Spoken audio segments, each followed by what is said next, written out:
क्या आरजी कर medical college और अस्पताल की 31 साल की लेडी डॉक्टर को कुछ ऐसा पता था जो उसे पता नहीं होना चाहिए था?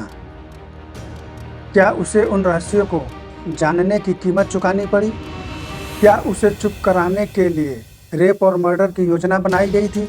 ये कुछ ऐसे सवाल हैं जो उसके माता पिता और साथ काम करने वाले लोगों ने उठाए हैं, जो अब इस बात पर जोर भी दे रहे हैं कि इस मामले में गिरफ्तार किया गया पुलिस वॉलंटियर संजय राय सिर्फ एक छोटा सा मोहरा या बलि का बकरा हो सकता है।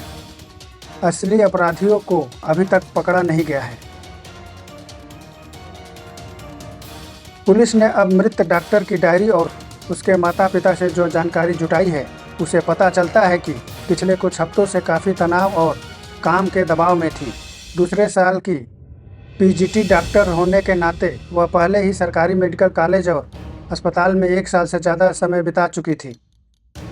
ऐसे संस्थानों में जूनियर डॉक्टरों के लिए लगातार 36 घंटे काम करना आम बात है। उसने एक डायरी में दबाव के बारे में लिखा है।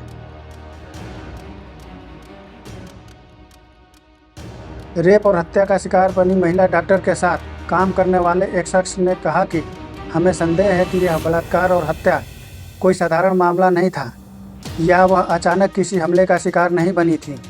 उसे निशाना बनाया गया था। सिविल वॉलंटियर को कैसे पता चला कि वह उस समय सेमिनार हॉल में अकेली थी?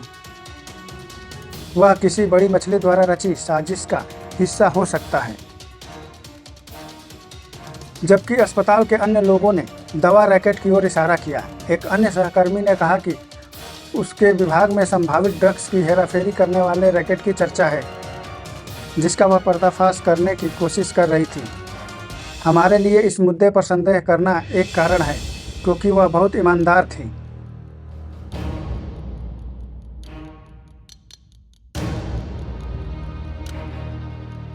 कई सहकर्मियों ने कहा कि अधिक काम करने की सज़ा एक एसओपी थी, जिसे पूर्व प्रिंसिपल संदीप घोष के नेतृत्व वाले आरजी कर के पिछले प्रबंधन की निगरानी में पूरा किया गया था। घोष की लाइन पर न चलने वाले फैकल्टी के मेंबरों के लिए इसका मतलब तबादला होता था और एमबीबीएस छात्रों के लिए परीक्षा में फेल होना था।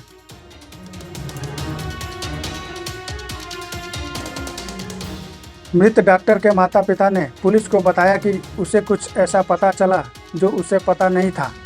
9 अगस्त को अपनी बेटी की मौत की सूचना मिलने के बाद महिला के माता पिता ने पुलिस को बताया कि उसने उनसे काम के अत्यधिक दबाव के बारे में बात की थी। उसकी डायरी से यह साफ था कि कुछ सहकर्मी उस पर बहुत सारा काम थोप रहे थे।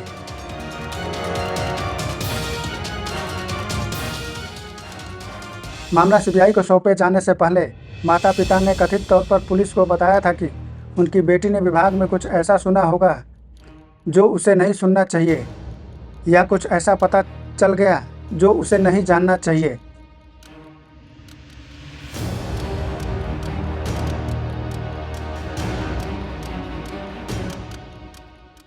सहकर्मियों और अधिकारियों ने अस्पताल में कई तरह की गड़बड़ियों की ओर इशारा किया और कहा कि जो कोई भी गड़बड़ियों के खिलाफ खड़ा होने की हिम्मत करता था, उसे किसी न किसी तरह की सज़ा दी जाती थी।